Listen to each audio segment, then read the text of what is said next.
Die Jahre des Regens und der Finsternis, die große Hungersnot von 1315. Prolog, das Lied von der verlorenen Sonne.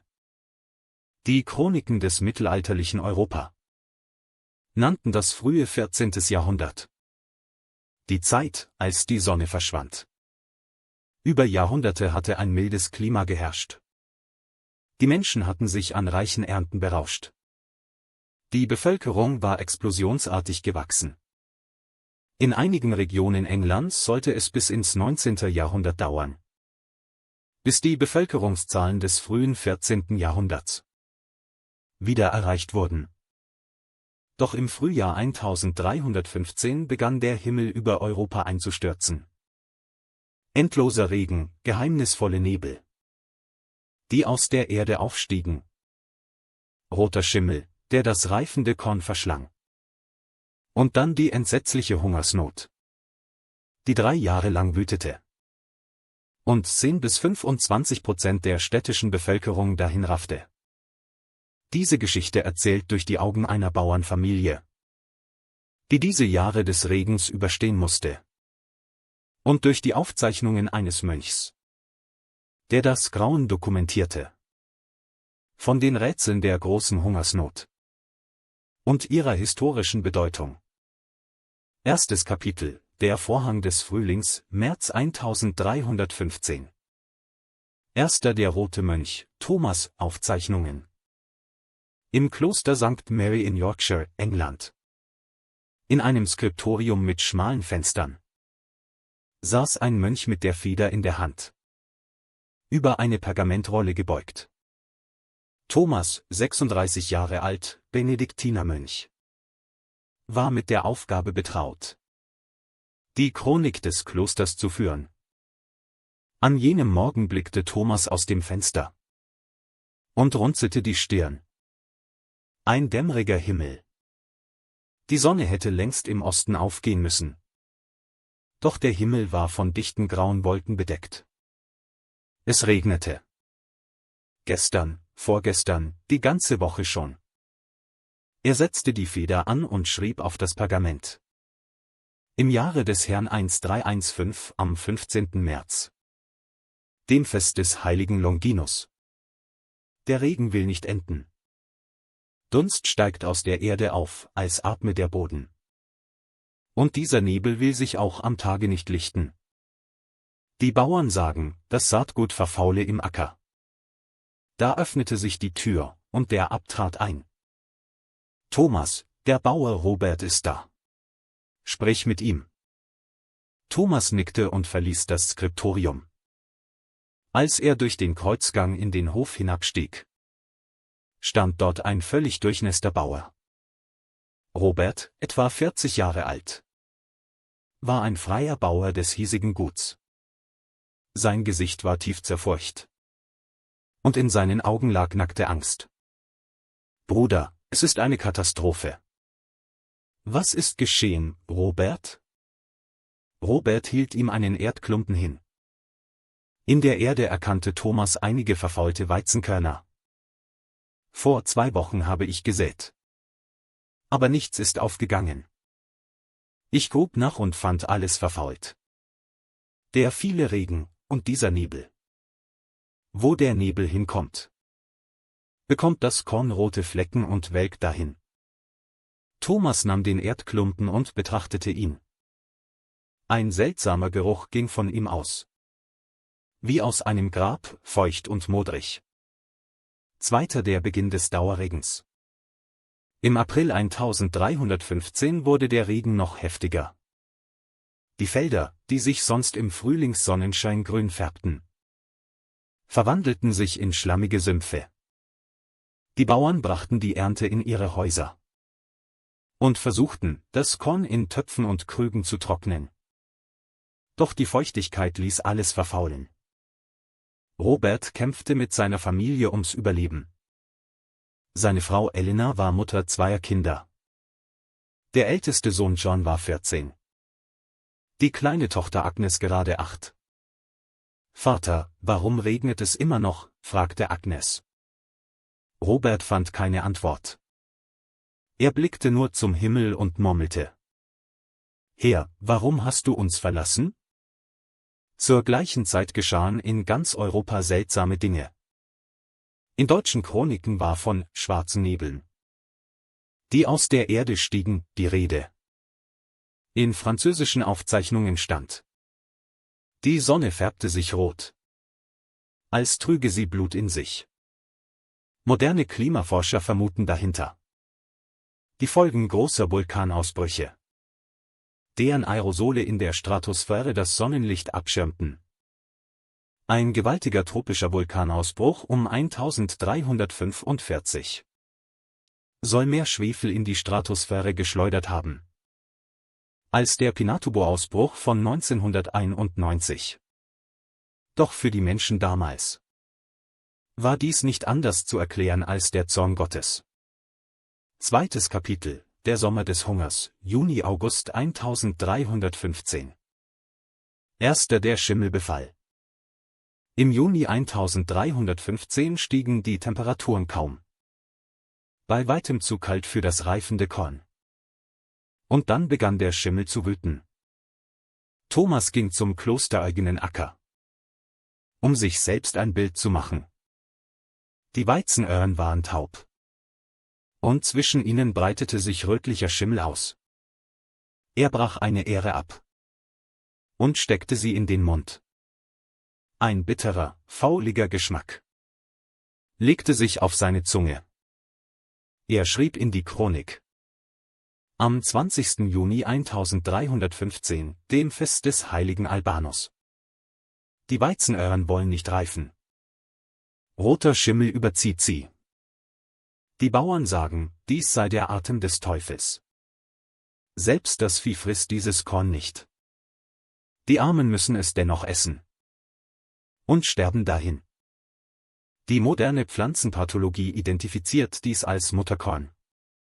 Der Pilz befällt bei feuchtkühlem Wetter das Getreide und löst bei den Menschen, die es essen, Halluzinationen, Krämpfe und Brandwunden aus. Die Menschen des Mittelalters nannten es das Antoniusfeuer und hielten es für den Fluch des Teufels. Zweiter selbst Könige hungern. Im August verschärfte sich die Lage noch. Am 10. August traf der englische König Eduard II mit seinem Gefolge in St. Albans ein. Sie suchten Unterkunft und Verpflegung für eine Nacht.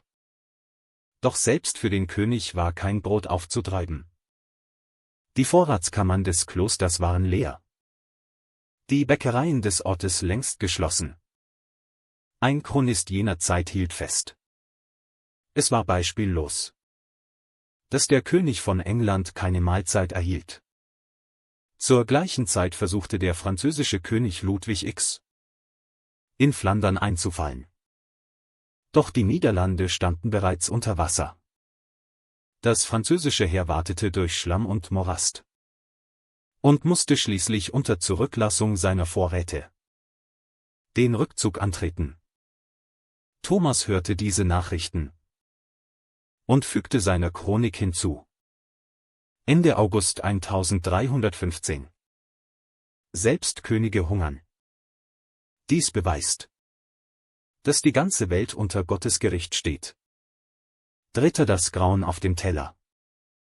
Roberts Familie verfiel immer tiefer in den Hunger. Anfangs konnten sie noch ein Stück Brot teilen. Doch je tiefer der Sommer fortschritt, desto leerer wurden die Vorratskörbe. Im September ging Eleanor in den Wald. Sie sammelte Wurzeln, Kräuter, Nüsse und Baumrinde. Dinge, die früher höchstens als Viehfutter taugten. Die Kinder kauten auf der Borke herum, um ihren Hunger zu betäuben. »Mutter, warum schmeckt das so bitter?« fragte Agnes weinend. Eleanor antwortete nicht. Sie strich ihrer Tochter nur über den Kopf. In ihren Augenwinkeln standen Tränen. Im Oktober wurde das letzte Vieh geschlachtet. Es gab keine Ochsen mehr für den Pflug. Kein Saatgut für das nächste Jahr. Robert schrie zum Himmel: Herr, welche Sünde haben wir begangen, dass du uns so bestrafst? Doch der Himmel schwieg, und der Regen fiel weiter. Drittes Kapitel, der Winter des Todes, November 1315 – März 1316. Der erste Tote. Der Winter kam. Kalt, nass und dunkel. Auch das Brennholz ging zur Neige. Die Menschen begannen zu sterben. Lungenentzündung, Bronchitis, Schwindsucht rafften sie dahin. Im Dezember brach Roberts Frau Elena als erste zusammen. 10 Tage lag sie mit hohem Fieber. Dann verschied sie. Robert wickelte die Tote in ein Tuch und trug sie zum Gemeindefriedhof. Doch dort lagen schon Dutzende Leichen, nebeneinander aufgereiht. Und der Priester war zu überlastet, um Einzelbestattungen vorzunehmen.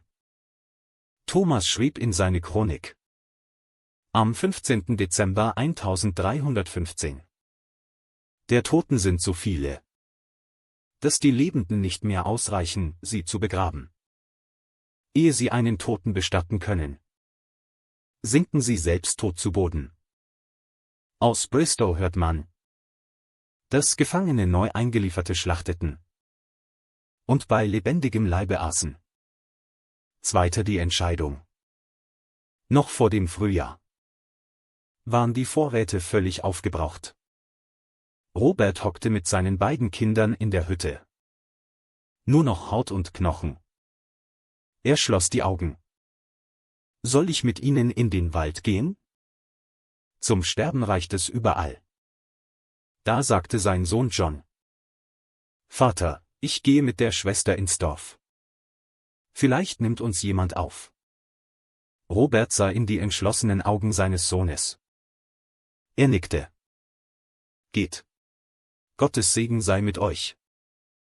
In jener Nacht nahm John seine kleine Schwester Agnes an der Hand und ging durch den Schnee ins Dorf. Die Chroniken jener Zeit berichten von unzähligen Kindern, die ausgesetzt wurden oder von selbst fortliefen. Das Märchen von Hänsel und Gretel, so deuten es manche, spiegelt genau diese grauenhafte Realität. Dritter die Aufzeichnungen der Nonnen. Eines Tages besuchte eine Nonne das Kloster und erzählte Thomas Erstaunliches. Bruder Thomas: In unserem Kloster erscheinen seit einiger Zeit alte Leute von selbst. Alte Leute? Sie geben ihren Anteil an Nahrung den Jüngeren und erwarten den Tod. Wir sind alt, sagen sie. Die Kinder sollen überleben. Thomas spürte einen dumpfen Schmerz in der Brust. Er schrieb die Geschichte nieder. Im Februar 1316. Die Alten opfern sich selbst. Sie geben ihren Anteil den Kindern und harren betend des Todes. Herr, wie soll man diesen Schmerz lindern? Viertes Kapitel, der zweite Sommer, 1316. Die Fortsetzung des Grauens. Im Frühjahr 1316 blickten die Menschen voller Sehnsucht zum Himmel. Jetzt hört der Regen auf. Dieses Jahr wird die Ernte gut. Doch der Himmel öffnete abermals seine Schleusen. März, April, Mai endloser Regen. Robert vergrub die letzten Saatkörner in der Erde. Doch die Hoffnung keimte nicht. Die Körner faulten im Boden. Kein einziger Halm wuchs. Thomas schrieb voller Verzweiflung. Im Juni 1316. Wieder eine Missernte. Die Menschen sind schon zu erschöpft zum Sterben.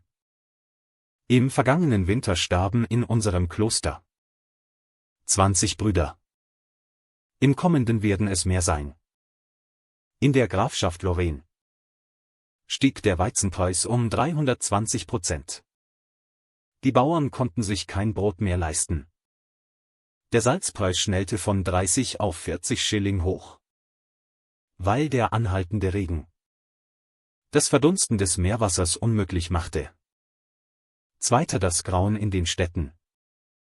In den Städten sah es noch schlimmer aus. Die Chronik von Bristow berichtet: Im Jahre 1316 zur Zeit der großen Hungersnot herrschte der Tod so sehr, dass die Lebenden nicht ausreichten, die Toten zu begraben. Pferde- und Hundefleisch galten als Leckerbissen. Manche aßen ihre eigenen Kinder. Gefangene in den Kerkern rissen neu eingekerkerte in Stücke und verschlangen sie halb lebendig. Thomas zitterten die Hände, als er dies las. Sollte er diese entsetzlichen Geschichten in seine Chronik aufnehmen? Aber er schrieb: Die Wahrheit festzuhalten, war seine Pflicht. Dritter, die Krise des Glaubens. Die Menschen strömten in die Kirchen. Sie beteten Tag und Nacht. Doch ihre Gebete blieben unerhört. Der Himmel regnete weiter, die Menschen starben weiter. Eines Tages fragte ein Bauer Thomas: Bruder, warum erhört Gott unsere Gebete nicht? Welche Sünde haben wir begangen? Thomas fand keine Antwort. Er sagte nur: Wir können Gottes Ratschluss nicht ergründen. Doch in seinem Herzen keimte der Zweifel. Warum? Weshalb? Die große Hungersnot versetzte der Autorität der Kirche einen vernichtenden Schlag. In der mittelalterlichen Gesellschaft war die Religion die Lösung für alle Probleme.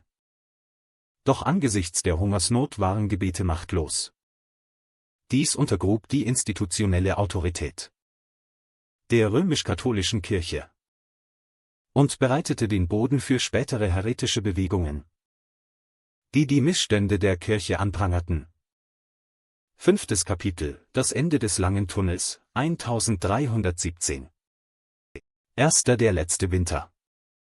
Im Januar 1317 erreichte die Hungersnot ihren Höhepunkt. 10–25% der europäischen Bevölkerung waren bereits gestorben oder lagen im Sterben. Robert war allein. Seine Kinder waren nicht zurückgekehrt. Seine Frau längst tot. Er stand im verschneiten Feld und blickte zum Himmel. Dann fasste er einen Entschluss. Ob ich heute hier sterbe oder morgen dort. Ich laufe nicht länger davon. Er ging zum Kloster, um Thomas zu treffen. Bruder Thomas, schreibt meine Geschichte auf. Was ich gesehen habe, was ich erlitten habe. Damit die Nachwelt erfährt, warum wir gestorben sind. Thomas nickte. Und er schrieb Roberts Geschichte nieder. Vom Schmerz des Hungers. Von der verlorenen Familie. Vom wankenden Glauben. Zweiter, der Wandel des Himmels. Im Sommer 1317 endlich kam die Wende. Zum ersten Mal seit Jahren hörte der Regen auf. Die Sonne lugte zwischen den Wolken hervor. Die Menschen blickten zum Himmel und weinten. Die Sonne! Die Sonne ist zurück! In jenem Herbst gab es erstmals wieder eine Ernte. Keine volle Ernte. Zu viel Saatgut war bereits aufgegessen. Zu entkräftet waren die Menschen. Aber es reichte, um nicht sofort zu verhungern. Bis sich Europa ganz erholte, sollte es bis 1325 dauern. 3. Thomas, letzte Aufzeichnung. 1320 schlug Thomas das letzte Kapitel seiner Chronik auf. Er blickte zurück auf die vergangenen 5 Jahre und schrieb über die große Hungersnot der Jahre 1315 bis 1317. Es war nicht einfach nur eine Missernte. Ob es Gottes Zorn war, die Versuchung des Teufels oder einfach die Ordnung der Natur. Ich weiß es bis heute nicht. Aber eines weiß ich genau. Unzählige Menschen in diesen Landen verhungerten. Die Lebenden hatten alle Hände voll zu tun, die Toten zu begraben. Und die Menschen begannen, an Gott zu zweifeln. Diese Hungersnot erschütterte die Autorität der Kirche, schwächte die Macht der Könige und hinterließ tiefe Narben in den Herzen der Menschen. Und diese Narben machten die Menschen anfälliger. Als später eine noch größere Katastrophe kam, Der schwarze Tod. Ich hinterlasse diese Aufzeichnungen der Nachwelt, damit sie erfährt, was wir erlitten haben, was wir verloren haben und was wir gelernt haben.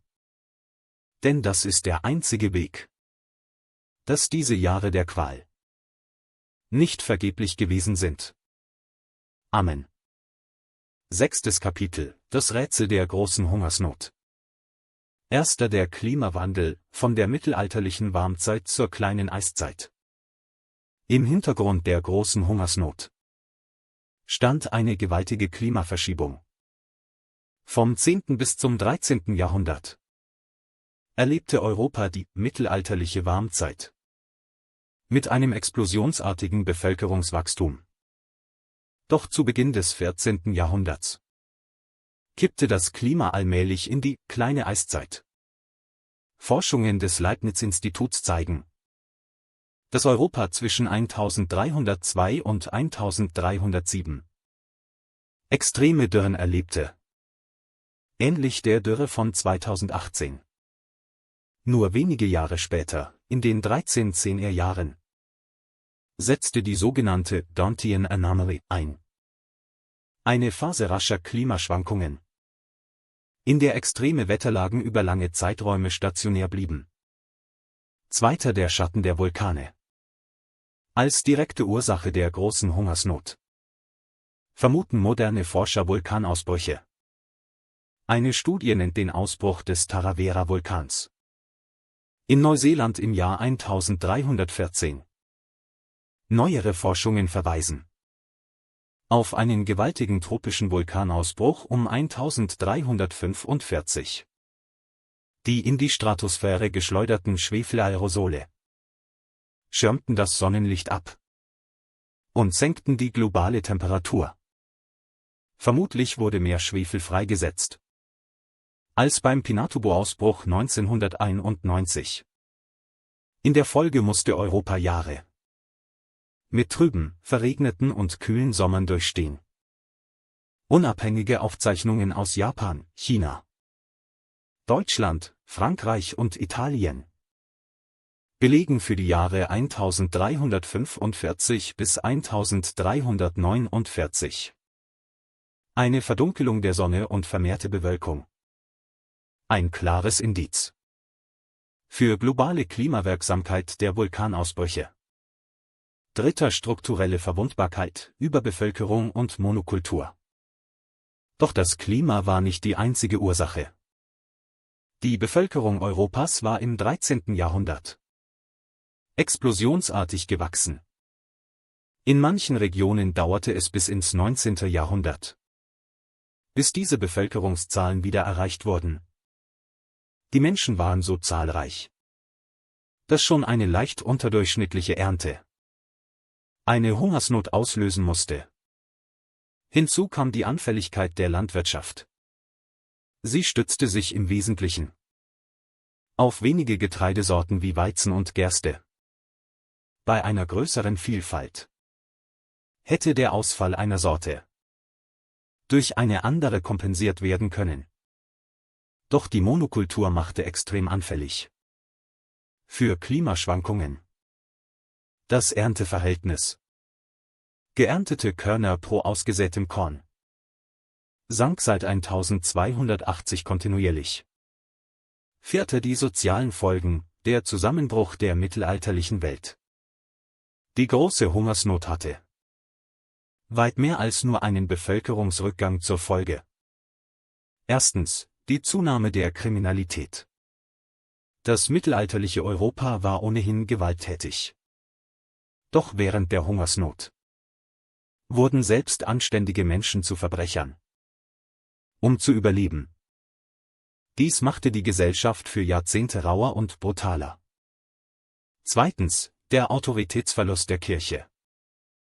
Die Ohnmacht der Gebete ließ die Menschen an der Kirche zweifeln. Dies bereitete den Boden für die spätere Reformation. 3. Die Krise der Staatsgewalt. Könige wie Eduard II, die Hungersnot nicht in den Griff bekamen, verloren ihre Autorität. Dies führte zu politischen Wirren, Adelsrevolten und letztlich zum Hundertjährigen Krieg. Viertens, der demografische Wandel. Die große Hungersnot beendete das beispiellose Bevölkerungswachstum, das um 1050 begonnen hatte. Der anschließende Schwarze Tod sollte die Bevölkerung Europas weiter drastisch reduzieren und trug so zum Niedergang des Feudalismus und zur Auflösung der Leibeigenschaft bei. Epilog, das Lied der Steine, das wir erinnern müssen. Heute ist die große Hungersnot von 1315 nicht nur ein historisches Ereignis. Sie ist eine Warnung davor, was geschehen kann, wenn Klimawandel und soziale Verwundbarkeit zusammentreffen. Moderne Klimawissenschaftler weisen darauf hin, dass die Dürren von 1302 bis 1307 und die extremen Regenfälle der 1310er Jahre verblüffende Ähnlichkeiten mit den heutigen Klimaveränderungen aufweisen. Die Erwärmung der Arktis verringert den Temperaturunterschied zwischen den mittleren Breiten und der Polarregion, was zu länger anhaltenden, stationären Wetterlagen führt. Genau wie im mittelalterlichen Klimaumschwung. Die Chronik von Bruder Thomas ist bis heute erhalten. Die Schrift auf dem Pergament ist verblasst. Aber seine Botschaft ist lebendig geblieben. Was wir erlitten haben, was wir verloren haben und was wir gelernt haben. Das Klima ändert sich. Und jede Änderung hat ihren Preis. Die Menschen des 14. Jahrhunderts bezahlten ihn mit ihrem Leben. Wir müssen ihre Geschichte erinnern, um denselben Fehler nicht zu wiederholen. Wie Robert damals blicken wir heute zum Himmel. Doch wir haben etwas, das er nicht hatte. Die Wissenschaft und die Aufzeichnungen. Die Fähigkeit, die Vergangenheit zu verstehen. Und die Weisheit, uns auf die Zukunft vorzubereiten. Die Steine der Hungersnot sprechen noch immer. Vom Regen gewaschen, vom Wind zerfressen. Von der Zeit abgeschliffen. Stehen sie immer noch an ihrem Platz. Und sie flüstern: Erinnert euch. Und bereitet euch vor.